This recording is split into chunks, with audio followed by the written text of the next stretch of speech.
Welcome back to our journey through the Bible. Long ago, in a land of endless sand and ancient stone, the people of Israel stood trembling at the foot of a mountain, unlike any they had ever seen. Its peak disappeared into thick smoke and churning cloud. The ground beneath their feet shook as if the earth itself were breathing. This was Mount Sinai, the mountain of God.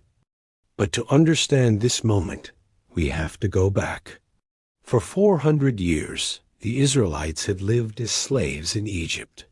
Their days were filled with endless back-breaking labor. Their nights heavy with exhaustion and quiet sorrow. They cried out to God, and God heard them.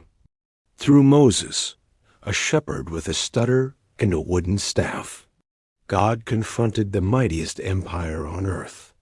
Plagues fell like judgment. The Nile turned to blood. Darkness swallowed the land. Then, at the Red Sea, when all seemed lost, the water split. The people walked through on dry ground. Behind them, the waters crashed closed. The chains were broken. They were free. But freedom brought new questions. How should they live now? How does a people once ruled by whips and masters learn to live under wisdom instead of tyranny? Freedom without guidance can quickly turn into chaos.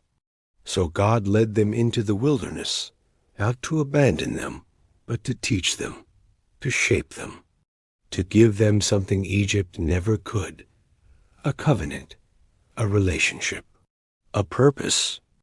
And that brings us back to the mountain. On the third day after arriving at Sinai, thunder rolled across the desert sky like the voice of creation itself. Lightning split the darkness. A thick cloud covered the mountain. And then a sound's thunder blasts that grew louder and louder and louder until the entire camp trembled. Moses led the people out to meet God, but only from a distance. The mountain burned with fire. Smoke rose like a furnace, and the voice of the Lord echoed with a power that shook the earth. The people were terrified, and rightly so. This was not a gentle whisper. This was the Creator of heaven and earth speaking to his redeemed people. God spoke not to crush them, but to shape them. I am the Lord your God, who brought you out of Egypt, out of slavery. You didn't earn this freedom. I gave it to you. You shall have no other gods before me. The Israelites had lived surrounded by gods of stone and gold. God was calling them to trust him alone. Not armies, not images, not power, just him. Next, you shall not make for yourself an idol. God could not be carved. He could not be controlled. He was living, holy, beyond human hands. This wasn't about art. It was about worship. The moment you try to shrink God down to something you can manage, you've lost him. Then, you shall not misuse the name of the Lord your God. God's name wasn't just a word. It represented his character, his presence, his promise. To misuse it was to treat him lightly, to speak of the Holy One without reverence. Words matter, and God is holy. The fourth commandment: remember the Sabbath day by keeping it holy. Once, these people had known no rest, no pause, no freedom to stop working. Now God commanded them, stop, rest, trust me. The Sabbath wasn't a burden, it was a gift. A weekly reminder that their worth wasn't measured by their productivity. From there, God's focus shifted to how they should treat each other. Honor your father and your mother. This was the foundation of community. Respect within the family would shape respect within the nation. God promised that honoring parents would lead to long life and stability in the land. The sixth command was simple and profound: you shall not murder. Human life was sacred, because it was created by God. Every person, weak or strong, young or old, was made in his image. This command protected the innocent and declared, life matters. Then came faithfulness. You shall not commit adultery. God called to his people to be faithful not only to him, but to each other. Marriage was meant to reflect trust, commitment, and covenant love. What God joined, let no one tear apart. Eighth, you shall not steal. In a free society, trust is everything. This command taught respect for others' labor, their property, their dignity.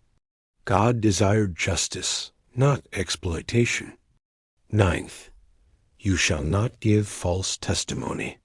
Truth was the backbone of justice. Lies destroy communities. Honesty builds them. God called his people to be trustworthy in word and in deed. And the final command reached deeper than actions. It reached into the heart. You shall not covet.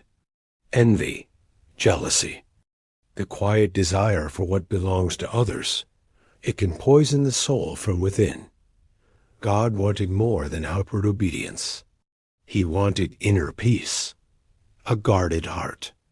As the people heard these words like thunder from the mountain, they were overwhelmed with fear. They begged Moses, "You speak to us, and we will listen. But don't let God speak to us, or we will die." Moses reassured them, "Do not be afraid. God has come to test you, so that the fear of God will keep you from sin." The commandments weren't chains. They were guardrails on the road to life, boundaries that protect, wisdom that guides. God wasn't trying to control them. He was trying to free them, truly free them, not just from Egypt's whips, but from the chaos of a world without truth, without love, without justice. Moses went up the mountain alone. For 40 days and 40 nights, he remained in the presence of God. When he came down, he carried 2 tablets of stone written by the finger of God himself. Not suggestions or a philosophy. A covenant, a binding promise between the Creator and his people. These words were permanent, eternal, carved in stone because they were meant to last. The 10 Commandments were not given to create fear. They were given to guide free people toward life. They reveal God's heart, holiness, justice, mercy, and love. And even today, thousands of years later, their message still echoes through time. Love God, love others, walk in truth, choose life. At the foot of a burning mountain, a newly freed people learned how to live not as slaves, but as a nation shaped by the wisdom of God. And that story still speaks to us now. Thanks for watching. If this story meant something to you, please like and subscribe for more.